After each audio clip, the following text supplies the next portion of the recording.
Good evening, visitors. Welcome to the Australian War Memorial's last post ceremony. My name is Craig Burrell, and joining us today from the Royal Australian Air Force is Warrant Officer Roderick Ellum. We're honoured to acknowledge Mr Keith Payne, Victoria Cross recipient, and Mrs Flo Payne.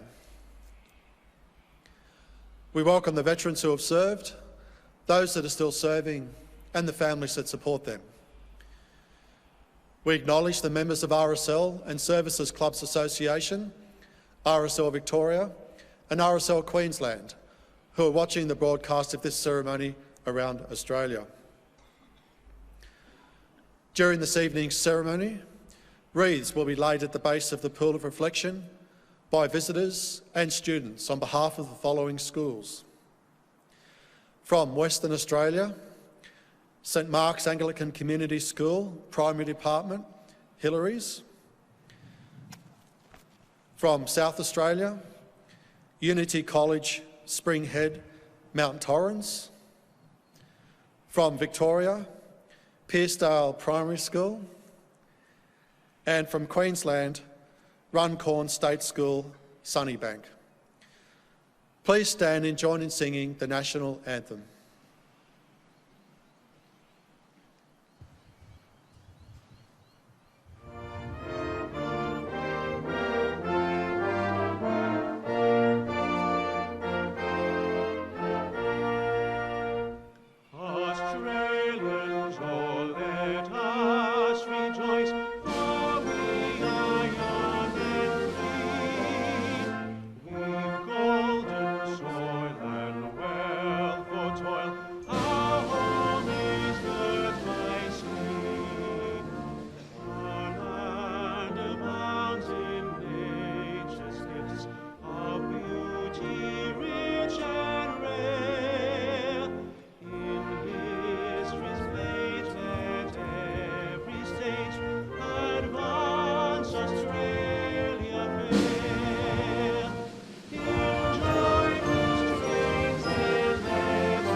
Children, please sit.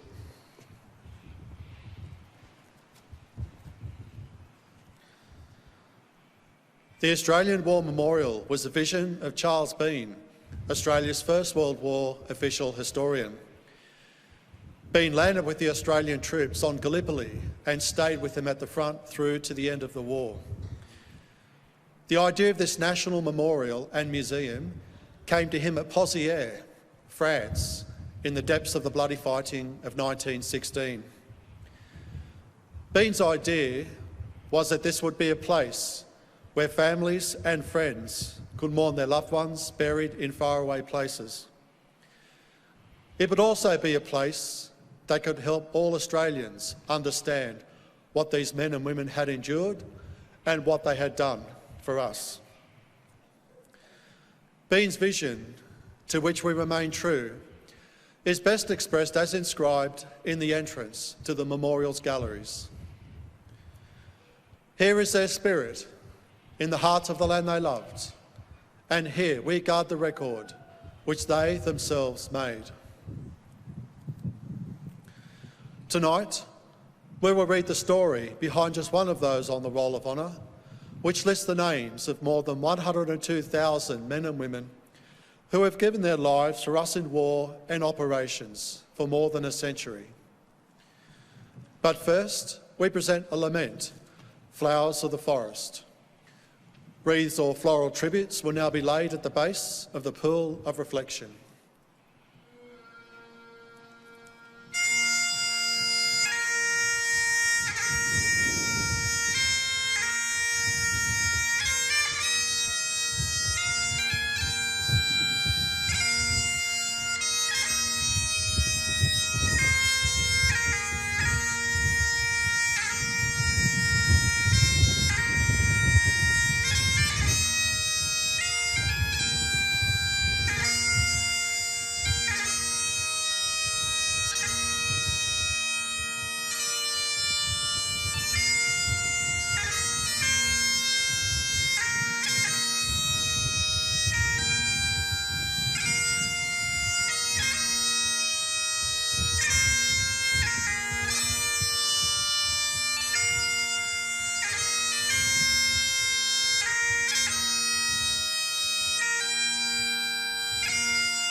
Today we remember and pay tribute to Lance Sergeant Henry Thomas John McGrath.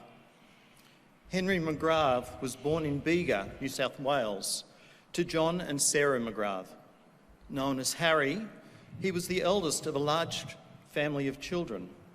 His father died when Harry was quite young, and his mother remarried when he was 8 years old. He spent his childhood in Dorrigo, New South Wales, going on to work as a labourer in the district. Harry McGrath enlisted in the Australian Imperial Force in October 1914. After a period of training in Australia, he left for active service overseas on board the troop ship Themistocles in December. He continued his training in Egypt for some weeks before embarking on the Deflinger in April 1915. More training on the island of Lemnos followed before the men of the 3rd Battalion departed for Gallipoli. The 3rd Battalion began landing on Gallipoli at 5:30 a.m. on the morning of the 25th of April 1915. McGrath remained with his battalion until July, when he was wounded by shrapnel in his back and scalp. He was evacuated and sent to hospital on Malta to recover, missing the Battle of Lone Pine in the process. He did not rejoin his battalion on Anzac until late October 1915, and weeks later was evacuated with the rest of the AIF.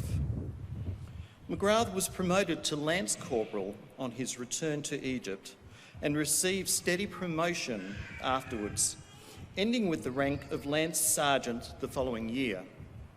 He took part in the vicious fighting around the village of Ponciers in mid-1916 and other engagements afterwards.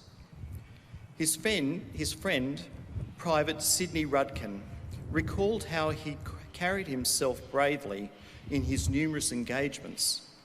Ever since I knew the lad, I've seen and heard nothing but praise for him.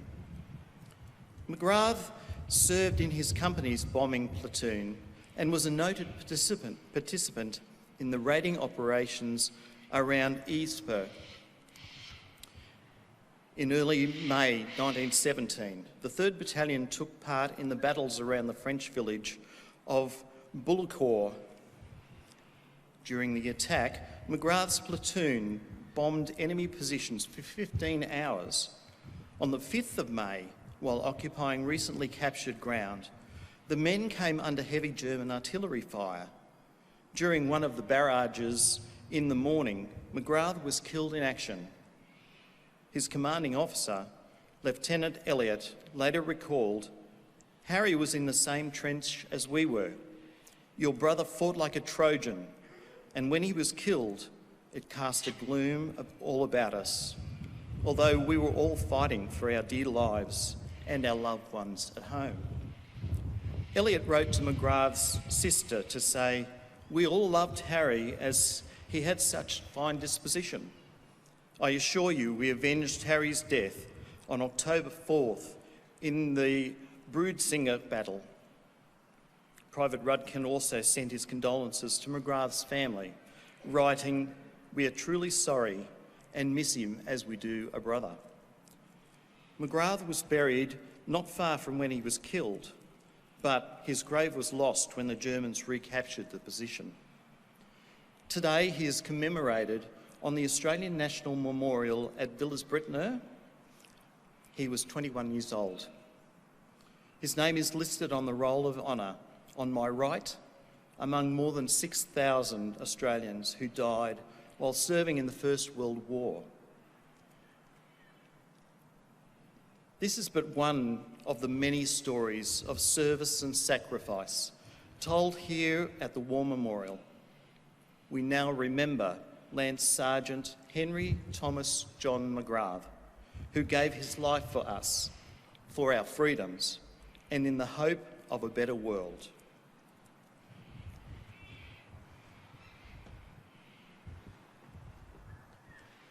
Please stand for the ode and the sounding at the last post.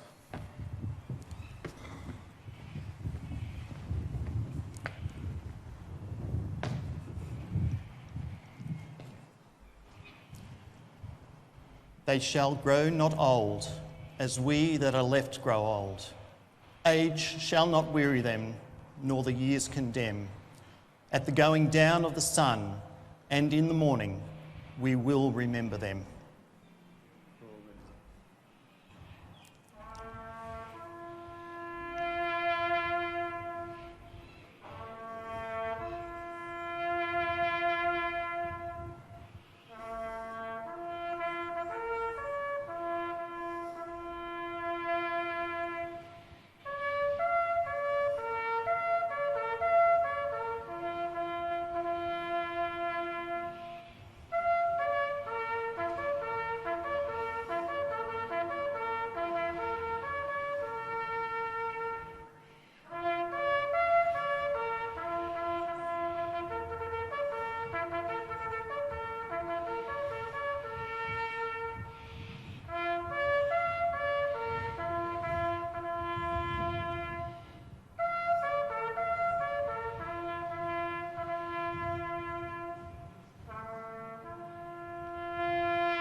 Lest we forget. Lest we forget.